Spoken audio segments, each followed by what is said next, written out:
Huge thanks to these stores and teams for sponsoring my trip to ARG Nationals. It's a really awesome opportunity. I wouldn't have been able to do it without the help of these guys. So please go down to the description, find the links, check them out, show them some love. I'd really appreciate it. These guys all put in a lot of work to help get me there. So I'm really appreciative of it. So with that, let's get on to the content.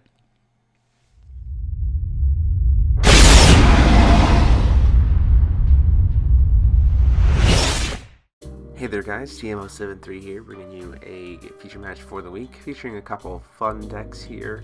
I am playing a red-green Sylvia Dragon mid-range, and Gabe is playing a red Grimm list. So I rolled a 6, he rolled a 9, he's going to be on the play. So these decks are meant to be just kind of things that you can have fun and enjoy playing with your friends or at a local. Not necessarily going to be the most competitive list that you've ever seen, but still really fun lists on both sides. So I wanted to kind of take a break from the high-end competitive element and just show off something fun.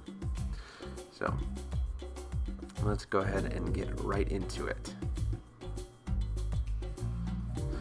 So obviously right off the bat, looking at my hands, not a lot of 1-drops, which is unfortunate. And Gabe is going to mulligan 1.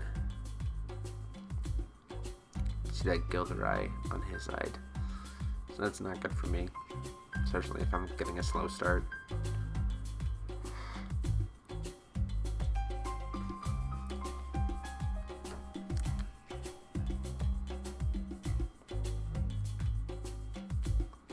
So he hits that redstone off the top, plays a flame sprite, and I immediately take that 200 damage to start things off.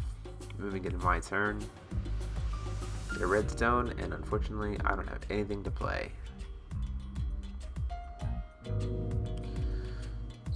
Goes into his second turn, plays a Gerda, and I'm gonna take another 200 damage from flame sprite. Going into my second stone, seeing whether or not I can try to make some kind of a play. Right now I'm debating between whether I want to do Spawn a Blazer or Commanded Dragons. And I do pick Spawn to try to hopefully jump. Hopefully I can let it survive, so I can jump up to a bigger dragon next turn.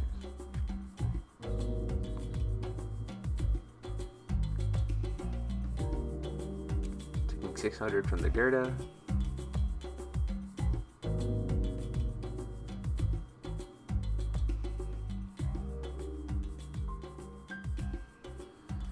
$200 from Flame Sprite.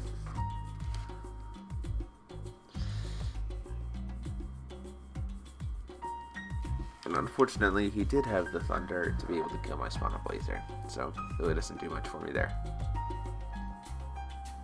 So at this point, I know I gotta start making some moves, but the problem is I'm just in a position where I don't really have much to make moves with.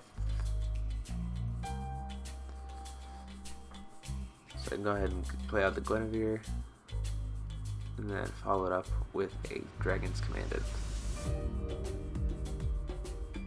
So Commanded is nice because it gives all my dragons Dragon Resonators plus 200, and if I control the dragon, she has flying. So if I can set her up before the turn I have a dragon, suddenly when I play the dragon, I've got a 5/5 flyer, and I've got a pumped up dragon, and most of the dragons in this deck do fly. So Gerda's going to swing in, and I'm going to have to deal with that. Just take the damage.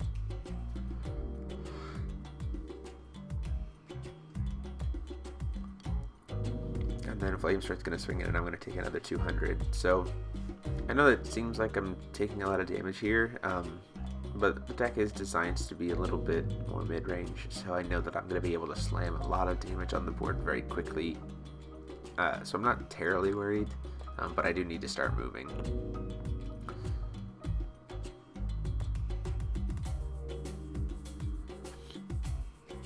So I play that Counter Airborne Dragon after sacking up the Gwen to draw some power. It's a 8/8 flying swiftness, but with Commanded it becomes a 10/10, and then Gabe just responds by giving me a climate punishment to kill it. I could have killed the flames right there with my commandant because of the 5/5, but I kind of wanted to have some kind of a defense for next turn, just in case he played something a little bigger. So I'm going to take the 200 damage, and then he's just going to pass to me. So I tap for a stone.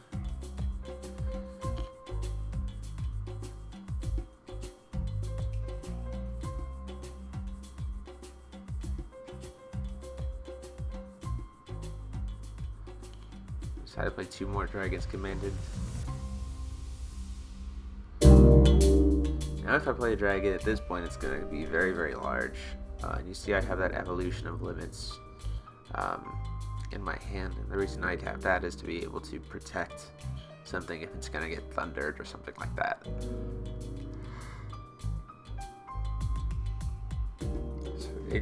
So Flame King Shout.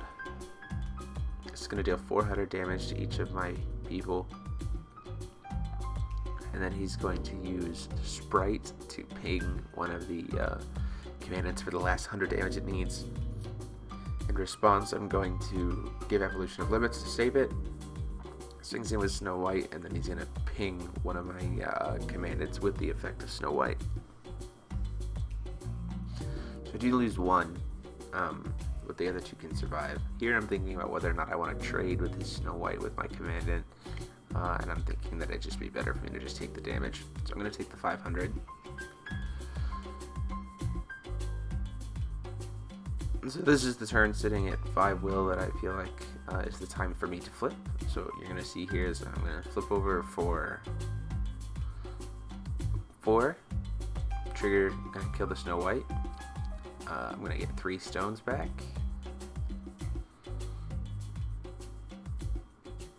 Going to attempt to play Sylvia's Roar.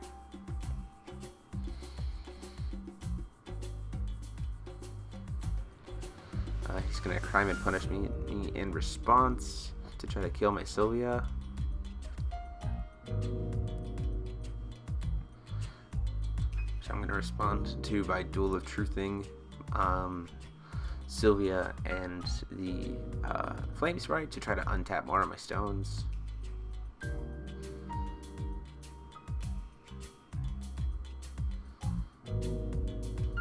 What's going to happen, I'm going to get 3 stones back, and then Sylvia's going to get killed, and there's no way for me to give her imperishable. So I'm going to follow it up with the Caldera Born Dragon. So now that Caldera is a 12/12 with flying. And even better, it's a 15/15 because of Sylvia's Roar. But I'm not going to worry about it. I'm just going to swing in 8 and then 8 with my 2 commandants, because it's all Resonators gain plus 300, and then Dragon Resonators. If you have Sylvia, Dragon Resonators can burn stuff. But I need to leave up a blocker, so I'm just going to swing in with the commandants and let it go from there.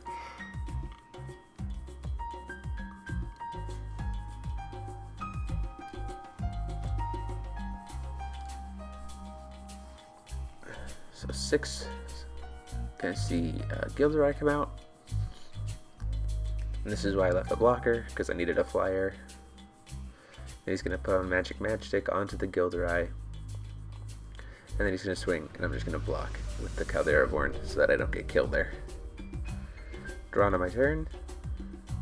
Tapping for a stone because Sylvia's dead, so it kinda doesn't really matter at this point.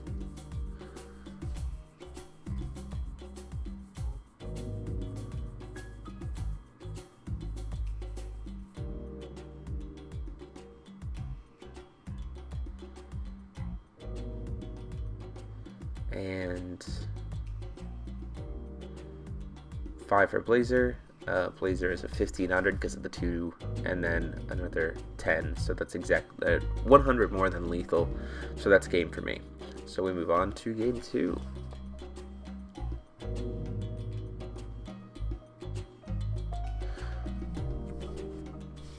So hopefully this game I get a little bit more to start myself off at the beginning of the game. And I think Gabe is just needing more matchsticks. I think he uses a lot of the matchsticks to be able to control the board a little bit better. Sitting on 3 crime and punishments was great, but I was playing in this. You're playing against a deck that just kind of wants to slam a ton of damage onto you in one turn. Crime and punishment isn't always the best answer because you've already taken that massive amount of damage.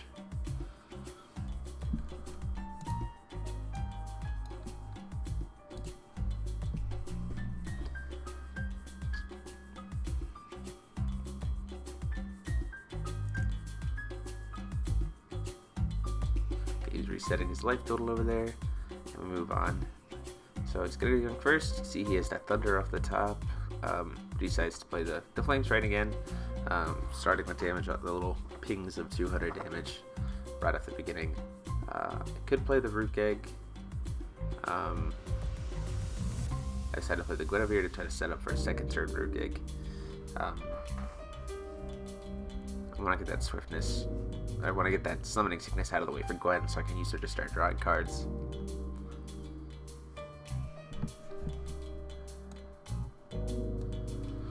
So he's just going to swing in for another 200 damage. I'm going to take it, and then he's going to pass. Attempt to play rook egg.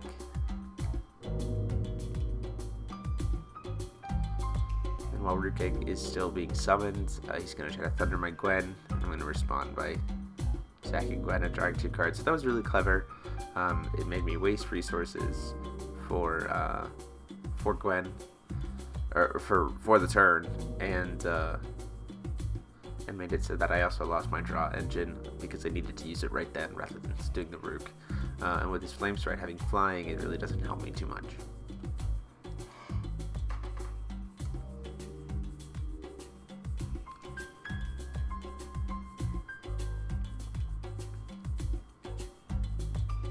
So the situation here is still pretty in favor of Grimm. I'm taking kind of a slow start. Before the upkeep, Gabe decides to thunder me. I don't know if that was the best option here. I probably would have just tried to thunder, save the thunder for a creature or something like that. But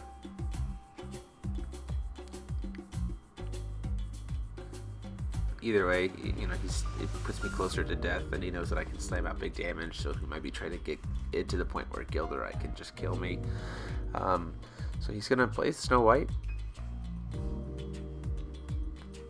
and in response to the Flame Strike attack, I'm gonna go ahead and Thunder Flame Strike to get it off the board. I can't Thunder Snow White; it won't do anything. I go ahead and block the Snow White hit with Rook Egg because he decided not to use the ping of damage. I imagine that's because he wants to try to get to 2 counters to be able to burn something a little bit heavier, like one of those commandants that he sees me search for. And so out comes the spawn of Blazer.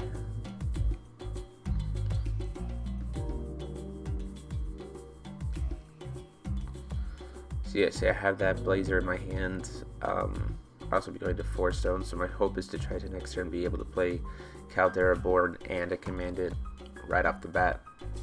He's going to try to burn my Spawn of Blazer. I saved the Evolution of Limits just in case, but then he just plays Burn to Cinders and it gets killed. So unfortunately that plan did not work, and I take the 500 damage.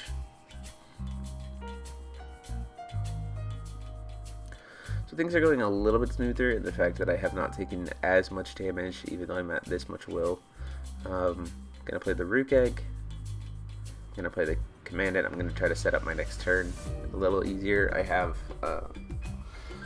a Thunder and I believe an Evolution of Limits in my hand to be able to back my stuff up. So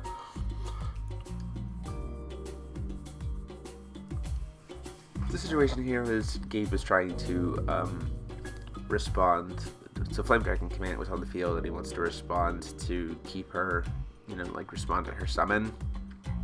But when she enters the field and resolves, a new chase isn't started because she has no effect. And so he was trying to figure out if he could thunder her or something like that, and he has to wait till I pass priority. So now I'm in a position of, what do I do? What do I try to do with this? So I go ahead and pass the turn and go go ahead and use his Burn to Cinders during his upkeep to just burn her to death, and then she gets exiled, removed from the game.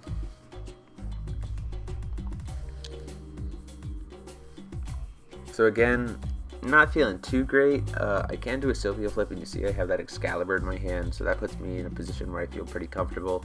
And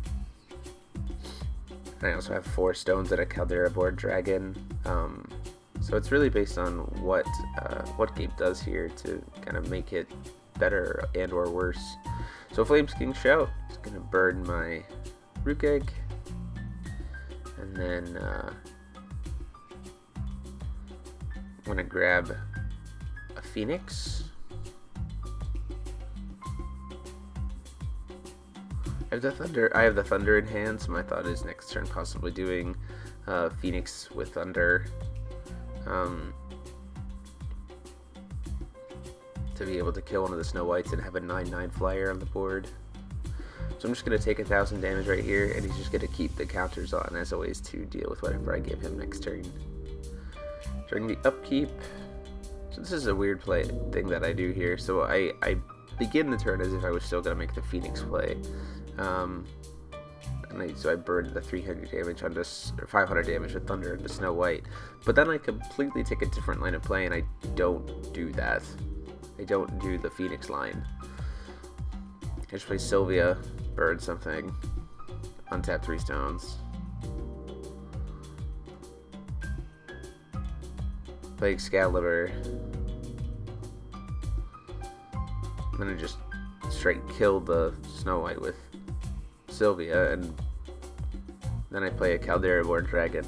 So like, I completely changed tactics there in the middle. I could have just as easily used that Thunder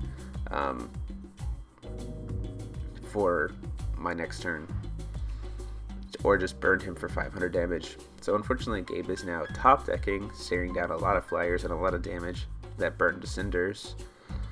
And unfortunately, he has a pass because he has no way to search for other fairy tales or anything because his hand is just empty. So I swing in for 1,200 because I tapped with Excalibur at the beginning of the turn.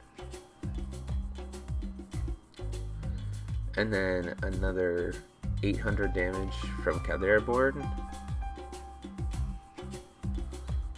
And then a Phoenix to be able to have a blocker just in case he draws into Gilderai.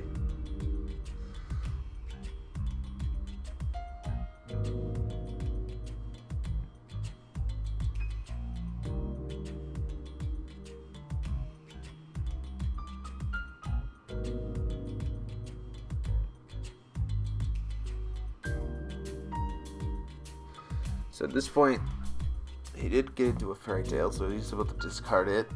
He's debating whether or not he wants to do Etna or Little Match Girl.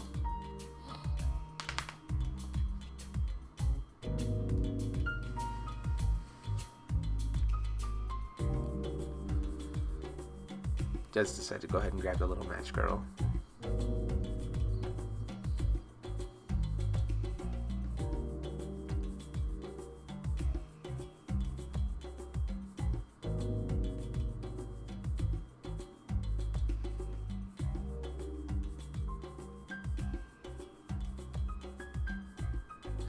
And then he's going to go ahead and use that Burn to Cinders on my Sylvia to try to get some extra damage on her.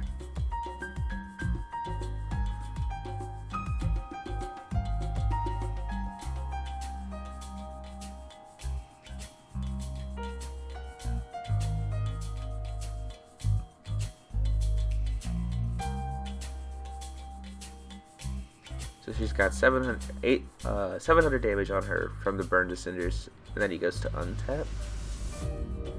And I'm making sure that it says she loses Imperishable, but she still can't gain Imperishable. So it is possible for me to give her Imperishable during the next turn. So he's spending 6 here. So 2 for the summon, and then 4 for the awakening. Play Little Match Girl. This will let him grab all 4 of his matchsticks from the graveyard and the deck. because he's running a combination of 4 will on the 2 different awakening effects.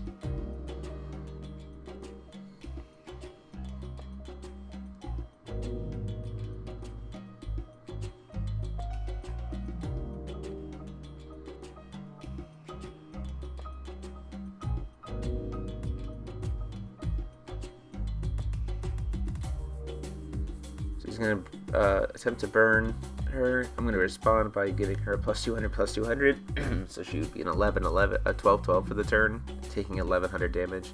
He spends another one to try to kill her. Before that happens, I attempt to banish to give her imperishable. This puts Gabe in a really bad position. He could spend the 3rd matchstick to kill her and give her an imperishable before she gets the imperishable, but then he couldn't kill anything else on my side of the board. So if I have any kind of dragon or pump spell or anything, he's just in bad shape because I have 2 flyers that he can't stop. So he decides to go ahead and spend the other 2, lets me have the imperishable, and then uses the other 2 to kill Theraborn. Now here's a part where I actually misread a card. Sylvia's Roar, as you see in my hand, has the effect of giving all your resonators 300 attack, and if you're or making it so that all your dragons, when they attack, deal damage to another resonator. And so I'm trying to be fancy here by using Sylvia's Roar plus Beastly attack. The problem with that being, Phoenix isn't a dragon, but neither of us are really thinking about it. It was kind of late. We're just kind of goofing around, and so that move that you just saw me do there doesn't work. However, I do have game that turn, because I could have just flipped Sylvia, burned, and then just used the pump spell anyway to pump up Phoenix to be able to swing it for enough damage for lethal. So that's the game, guys, except for the weirdness there in the last turn. Let me know what you think, and like, comment, and subscribe. And until next time, guys, this is DMO73 signing off.